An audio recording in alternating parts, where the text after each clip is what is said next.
যুবসাথী প্রকল্পে কী কী ডকুমেন্ট লাগবে, কার কার হবে, কত বয়স পর্যন্ত হবে সেই নিয়ে ভিডিওটি। সম্পূর্ণ সঠিক তথ্য। সরকারের তরফ থেকে একটি নোটিশ পোস্টার টানিয়ে দিয়ে গেছিলো, তো সেটিতে কী কী লেখা আছে চলুন জানাই। সবার প্রথমে এখানে আপনার বয়স কত বছর থেকে কত বছর প্রয়োজন হবে সেটি লেখা আছে। আপনার বয়স 1/4/2026 মধ্যে 21 থেকে 40 মধ্যে হতে হবে। মানে আপনার ডেট অফ বার্থ মানে জন্ম তারিখটি 2/4/1986 থেকে 2/4/2005 পর্যন্ত হতে হবে।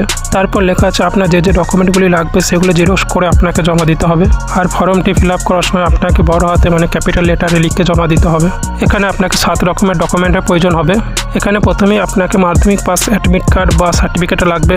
তারপর আপনার ব্যাংকের বইয়ের একটি জেরক্স লাগবে পেমেন্টটি রিসিভ করার জন্য। 3 নম্বরে আপনার আধার কার্ডটি লাগবে। 4 নম্বরে আপনার ভোটার কার্ড বা আইডি প্রুফ লাগবে। 5 নম্বরে আপনার 1 কপি পাসপোর্ট সাইজ ফটো লাগবে। 6 নম্বরে আপনার যদি SC ST OBC সার্টিফিকেট থাকে তাহলে সেটি লাগবে। এমপ্লয়মেন্ট ব্যাংক রেজিস্ট্রেশন কার্ড যদি থাকে। এই 7টি ডকুমেন্ট আপনার অ্যাপ্লাই করার জন্য প্রয়োজন হবে। কে কে এই প্রকল্পের সুবিধা পাবেন এখানে লেখা আছে। যারা কৃষক বন্ধু, লক্ষ্মী ভাণ্ডার বা অন্য কোনো সরকারি ভাতা পাচ্ছেন তারা এই সুবিধা পাবেন না। কোনো স্কলারশিপ পেলে যেমন স্বামী বিবেকানন্দ IKSC মেধাশ্রী পেলেও এই প্রকল্পে আবেদন করতে পারবেন। আপনার যদি কোনো প্রশ্ন থাকে তাহলে কমেন্ট করে জানান। ভিডিওটি ভালো লাগলে একটি লাইক করুন।